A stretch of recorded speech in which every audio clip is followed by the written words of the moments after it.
Anti-Corruption Bureau, the ACB, that has reportedly uncovered disproportionate assets amounting to 20 crore rupees, allegedly amassed by Shiva Balakrishna, the Secretary of Telangana State Real Estate Regulatory Authority and the former Director of Hyderabad Metropolitan Development Authority. The ACB's preliminary findings have suggested that Balakrishna has accrued crores of rupees, more than 20 crores, by allegedly facilitating permits for numerous real estate companies. And there you can see on your screens, jewelry, laptops, watches, iPhones and a lot more that was recovered during those searches that took place. And searches took place at various locations, which also included those of his relatives. My colleague Uma has the details.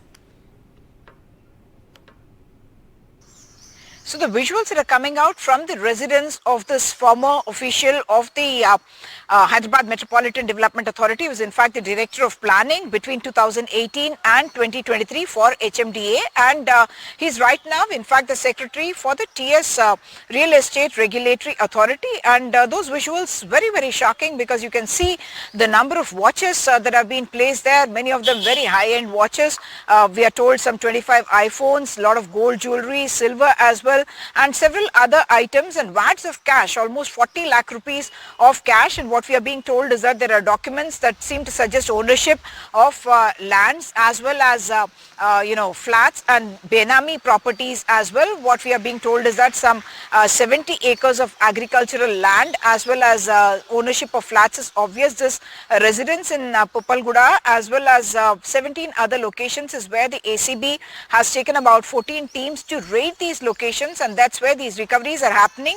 And the raids are still continuing, or rather the searches, we are told, are still continuing. What I must point out is that over the last few years, Hyderabad has had a huge escalation in the real estate market, all these through these years, and not just here but also in the districts. And we are told that even in Gadkesar, Warangal and elsewhere, property recoveries are happening. Now what is going to happen next is that already a disproportionate assets case has been booked against this officer. What we are being told is that the family members have not cooperated with the teams which are in place, but there is also now speculation about whether such a huge amount could have been amassed without any kind of political blessings that this official may have received, and therefore inquiry will happen about who else may have been there in this network of corruption that's being now unearthed by the ACB.